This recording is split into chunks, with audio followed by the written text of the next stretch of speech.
Madame, mademoiselle, monsieur, bonsoir. On se retrouve après la 13e journée du championnat de Ligue 1. Un fait majeur, pour la première fois depuis l'entame, un seul leader, l'USMA d'Alger qui occupe cette place. L'USMA qui profite du faux pas de la JS Kabylie ou du semi-échec de la JS Kabylie et de l'entente de Sétif.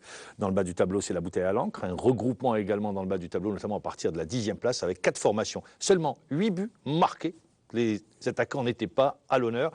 Et puis on va parler également de la compétition africaine avec le président de l'USM Al-Harrach, M. Mohamed Laïb. Monsieur Laïb, bonsoir. Merci d'être parmi nous. À ses côtés, Azdine Aïdjoudi, l'entraîneur de la JS Kabylie, sur qui une grosse pression pèse, puisque cette année, les supporters attendent un titre, chose qui n'est pas simple, qui va succéder à l'entente de Sétif. Et Salim Salhi, bonsoir également, de compétition. Messieurs, le débat est lancé. Un seul leader après 13 journées. Les positions restent serrées. Je vais commencer, tout seigneur, tout honneur, par le président de l'USM Al-Harrach, Monsieur Mohamed Laïb.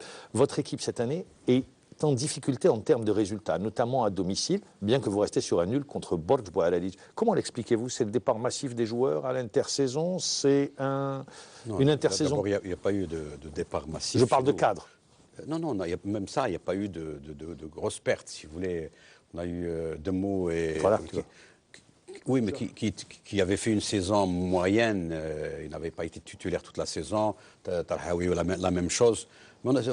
Pour une fois, et je dis la vérité, on n'a pas eu de pertes par rapport aux autres années, ça c'est vrai.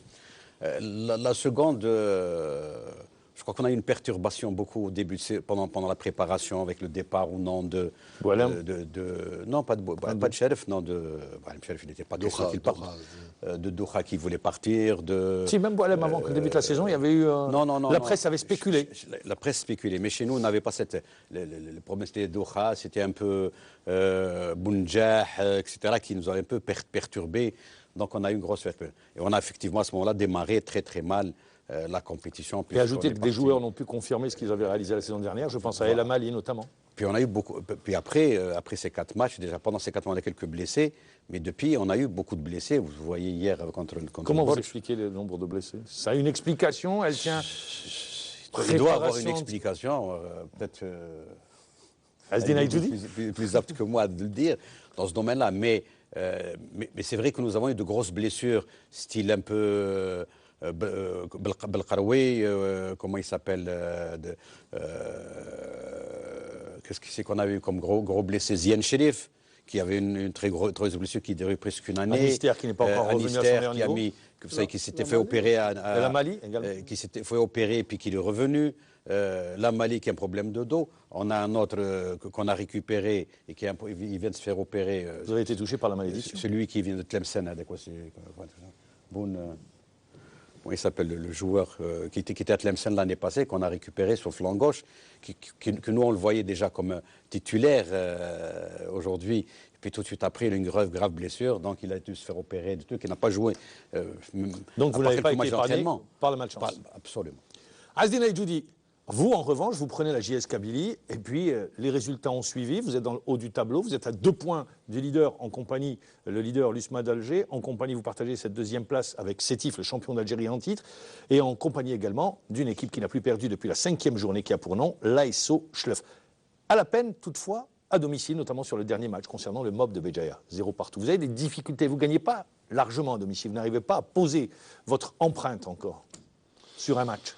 J'estime que de ce côté-là, à domicile, on souffrait un peu des fois de mauvaises inspirations et beaucoup plus de fois, c'est le côté adverse qui nous met des difficultés. Ils viennent, ils ferment tout derrière? À l'image même, le leader USMA, quand il est venu à Tizi, il nous a causé ses problèmes sur le plan défensif.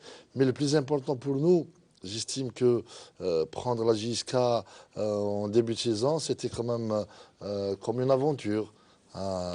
Quoique, comme un enfant du club, on connaît un peu la maison. Avec le président Hanachi, vous avez fumé le calumet de la paix, comme ça tranquille, vous pouvez travailler ensemble. Mais les résultats ont tout de suite suivi. C'est-à-dire les résultats vous ont permis de gagner, d'avoir de la confiance? Heureusement. En football, même avec des petits clubs ou des petites équipes, quand on a 2-3 résultats qui suivent, on a toujours cette confiance. Et pour nous, c'était bon. crois qu'on a fait 3 matchs nuls à domicile. C'était pas vraiment, surtout Le dernier contre match, le dernier match, on a beaucoup pêché, contrairement au match de l'USMA, au match de Vous n'avez de pas trouvé les Sétif. solutions. Vous n'avez pas pu trouver. Non, il y avait des solutions, on les avait au pied, on avait des buts au pied, que ce soit de Eboussi ou de Msaadi en premier mi-temps, et Bezouine ou Aouedj en deuxième mi-temps, on les avait. Mais je pense qu'il y avait beaucoup d'excès de précipitation, et le caractère derby, comme c'était le premier match, on les a très bien accueillis. C'est la même galerie pratiquement. Oui. Là, ils sont mis au C'est repos pour pendant ça- une journée. C'est pour ça, peut-être, on était hier, on se sentait un peu timide entre nous. C'est pour ça. Mais laissez-moi dire à Ma'ammar, on ne doit pas paniquer parce qu'il faut le dire, il y a des gens qui voulaient profiter hier de nous décourager. 13e journée. On est en haut du tableau. Je crois qu'il nous reste 2 matchs pour terminer l'aller. Et j'estime que la JSK aura son mot à dire. Avant de retrouver Salim Salahi, Mohamed Laïb, vous savez que vous êtes adoré par les entraîneurs. Tout le monde rêve d'avoir d'un Mohamed Laïb. Mais c'est vrai, même si les résultats ne sont pas là, vous maintenez le cap, vous dites, on maintient l'entraîneur. Moi, je pense que c'est une affaire de confiance. Pourquoi je dis, moi on a vu des clubs en Algérie, après 4 journées, ils ne gagnent pas tout de suite, on saute l'entraîneur. Non, mais parce que d'abord, c'est pas logique de sauter l'entraîneur. D'abord, 5 ans, ça fait 5 ans, la 6e année que Boualem Charef. Il y avait même dans l'histoire, Mahdaoui, je me souviens du Yougoslave. Du coup, tout le monde, hein, les entraîneurs, ils disent, parce on va que aller chez Mohamed Laïb. je considère, le football n'étant pas une science exacte, ça veut dire qu'il y a des moments où il peut y avoir des changements sans que... Moi, je dénote un petit peu que les présidents recrutent eux-mêmes des joueurs, alors qu'il faut laisser l'initiative à l'entraîneur. Lui laisser C'est-à-dire, vous, avec votre entraîneur, vous responsabilité. dites, voilà le budget, et sur ce budget, vous allez recruter. Même pas parce que le budget est quand même difficile à déterminer, mais de dire, dites-moi quels sont les joueurs qui vous intéressent, nos joueurs qui sont là. C'est-à-dire lui laisser une carte blanche pour Sur le plan technique, quoi. Sur le plan technique, parce qu'il puisse choisir et avoir des éléments qu'il veut. Parce qu'il y a des joueurs que je vois, moi, ou que tu peux voir toi, ou quelqu'un d'autre, moyen ou pas, mais dans son esprit, il va rentrer dans son jeu. Nous avons l'exemple de plusieurs joueurs. Nous avons Hendo, quand on l'a ramené Del Billard, il y a quelques années, il a été faire des essais au Mouloudia, il a été faire des essais à l'Entente, et il n'a pas été retenu. Et chez nous, il est devenu une pierre importante dans l'échiquier. Et il y a pas mal de joueurs. On a Belkharoui qui jouait arrière gauche, etc. Puis il l'a remis arrière central. Aujourd'hui, il est devenu une pièce maîtresse chez nous aussi. Et beaucoup de choses comme ça. Donc il y a un problème de confiance. Donc cette confiance, elle doit être totale, entière, sans aucune limite. Même quand il y a de la pression comme ça, on l'a vu, vous dites, vous faites le dos rond et vous protégez votre technicien. Bien sûr. Aujourd'hui, la chance m'a donné d'être pas plus jeune, mais de savoir là qu'est-ce que c'est une pression, de la supporter, et surtout quand on a confiance en son entraîneur. Parce qu'aujourd'hui aussi, il y a la confiance. C'est-à-dire, on sait que ce n'est pas lui, comme disait tout à l'heure Djoudé, ce n'est pas l'entraîneur qui... C'est-à-dire, c'est les pieds, c'est ceci, cela. Et on a eu, nous, l'exemple, on a eu des blessures à l'appel. Jusqu'à aujourd'hui, des blessures à l'appel. Maintenant, comme vous avez posé tout à l'heure le problème, pourquoi, comment, ça, il faut voir le staff médical et c'est ce qu'on va essayer de faire le plus rapidement possible parce qu'il faut absolument trouver ce problème-là. Et on a eu des blessés graves.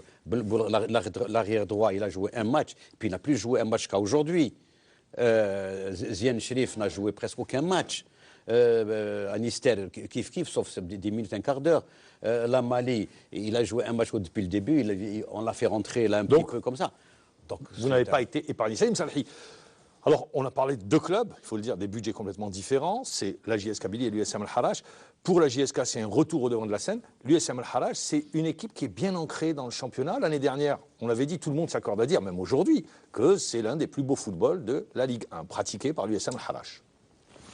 Non, M. Laïb, qu'on connaît depuis 20 ans,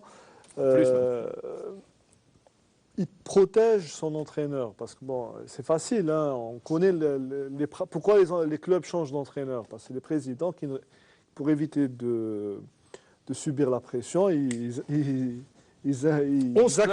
clubs ont changé d'entraîneur. Ils actionnent le fusible, qui est l'entraîneur, c'est pour se protéger eux-mêmes. Et l'AEB accepte de subir la pression et de gérer ça par rapport aux supporters qui les supporters d'Al-Harrach ou d'un autre club, c'est les mêmes. Hein. Ils veulent que leur équipe gagne. Et il y a des paramètres objectifs qui font qu'un entraîneur soit en place ou que ça soit un autre, ça peut être plus difficile, plus compliqué de changer d'entraîneur. Maintenant, il y a des clubs qui font des mauvais choix aussi d'entraîneur. Ça arrive des fois. On l'a vu après le départ de Courbis de l'USMA, l'équipe tourne mieux. Est-ce que les faits sont liés? On est forcé de croire que les résultats. Amalani, qui est arrivé au moins réussi à citer comme ça des exemples. Voilà. Donc il faut pas. C'est pas une science exacte. Il n'y a pas de vérité absolue. Voilà. Mais quand on a une série de mauvais résultats qui tombent comme ça, c'est pas forcément la faute de l'entraîneur. Aldina Edjoudi, vous l'avez dit tout à l'heure, quand les équipes viennent jouer à Tizi Ouzou, elles ferment le jeu, il n'y a pas beaucoup d'espace, les équipes viennent chercher un résultat, un point. Mais dans le même temps, est-ce que vous ne craignez pas aujourd'hui que vous ne puissiez surprendre les adversaires du fait qu'on connaît un petit peu le système mis en place du côté de la JS Kabylie? Il faut prendre et bosser, fermer les couloirs. Non, pas systématiquement, c'est pas ça, parce que... c'est trop facile. Ouais. Il faut avoir la qualité en face pour pouvoir le faire. Moi, ce qui m'intéresse au départ, c'est de composer un groupe, de travailler avec un esprit du groupe. Aujourd'hui, à la JSK, même s'il va nous manquer Bossé demain, on ne va pas parler... il vous manque un attaquant capable aux côtés des Bossé, non? Moi, je dirais beaucoup plus un milieu régulateur, intermédiaire, qui peut... tel que Boumchara Al-Harrach, ou... Tu vois, là, je suppose que de ce côté-là, on peut toujours... Il est prêt à le vendre. Hein il vous le dit en direct, là. On peut toujours être aidé par ce type de joueurs qui peuvent faire la différence. Parce qu'aujourd'hui, on a la maîtrise du ballon là à la GSK. On joue bien. On l'a vu sur le contenu, oui. Il y a une certaine difficulté dans la construction finale, je veux dire, dans la touche finale, on n'arrive pas, parce que même des fois on accélère le jeu et on lâche facilement le ballon. Un Wedge qu'on connaît, c'est vrai qu'il n'est pas le même aujourd'hui, il essaie toujours, il se recherche, mais le plus important pour nous aujourd'hui, pour ne pas paniquer, parce que, comme je l'ai dit tout à l'heure, il y a des gens à Tizi qui voulaient... Non, à Tizi, je parlais bien de Tizi Ouzou, mais je dis qu'on doit rester serein. La JSK, elle est en phase, disons, ascendante. On doit continuer à travailler, on doit continuer à lutter afin de récolter les résultats. Président Laïb, on l'a vu l'année dernière, Sétif a dominé la compétition l'année dernière et l'année d'avant. Cette année, on voit que c'est beaucoup plus compliqué, beaucoup plus difficile. Est-ce que non, justement, la question, est-ce que c'est Sétif qui est devenu, qui est moins forte que la saison dernière, ou c'est les autres équipes qui ont progressé? Non, d'abord, je pense que l'équipe est moins forte que l'année dernière.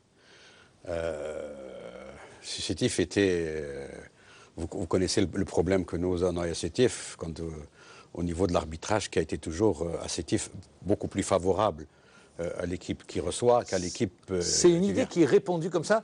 Pas plus tard qu'hier, on en parlait en disant que on avait l'impression que Sétif était protégé. Mais je vous donne un exemple. Vous savez qu'on a été éliminé en Coupe d'Afrique, en Coupe d'Algérie, presque en demi-finale, alors qu'on menait à 0, que l'arbitre avait sifflé 2 pénaltys l'un derrière l'autre au profit de l'entente, que personne ne justifiait et que tout le monde avait crié au scandale. C'est pas quelque chose que je ressens moi ou que je dis moi. C'était l'ensemble des téléspectateurs de l'époque avaient dit que ça, puisque même l'entraîneur, il a été suspendu, l'arbitre a été suspendu ou l'a mis au frigo, comme ils le disent.